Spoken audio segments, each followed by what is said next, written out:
permainan, kumpul kenangan. Selamat datang ke video SM Collector bersama saya, Amir Zuhair. Hari ini kita akan fokus bahagian kenangan. Enjoy.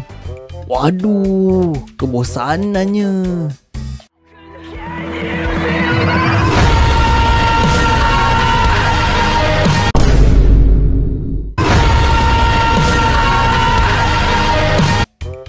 Wih, serius lah weh. Aku memang nak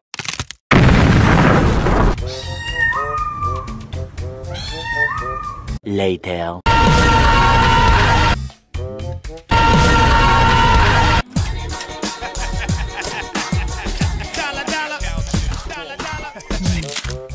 aduh sakit. Aduh, boleh buat apa je ni macam ni?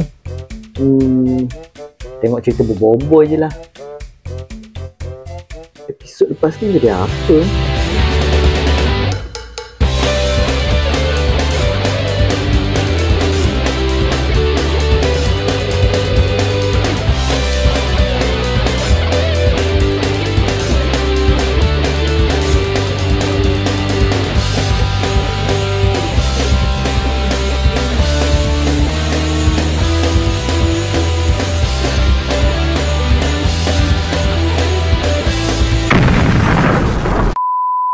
Okey, saya baru saja tengok Bobo Boy musim 1 episod 9.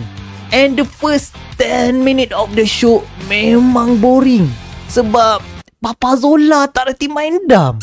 Episod kali ni pasal bertarung dengan raksasa tidur menggunakan dam haji untuk keluar daripada mimpi raksasa tidur. Pertarungan antara Papa Zola dengan raksasa tidur memang bosan kerana interaksi mereka agak kekok dan lama. Nasib baik Tok Abah ambil alih untuk round 2. Baru seronok sebab Tok Abah dia pandai main dam. Memang episod kali ni saya ingat masa kecil kerana masa tu saya memang minat main dam walaupun selalu kalah main dengan adik.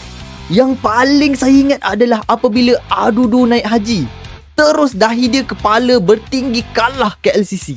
Memang kelakar. So, dari segi storytelling, pacing dia agak slow kerana dia perlu menjelaskan exposition untuk setiap plot. Bila terjadi apa-apa, memang babak tu menjadi lama kerana penulis cerita ini perlu memastikan penonton faham apa yang berlaku di skrin. Tetapi setelah plot-plot itu sudah establish, babak yang seterusnya terus menjadi seronok dan menghiburkan. Kalau dari segi animasi pula, babak lawan pertarungan dam agak menarik dan kreatif. Walaupun kaki semua karakter melekat dekat dam, tapi mereka masih dapat melakukan serangan special mereka semasa mereka dapat makan dam.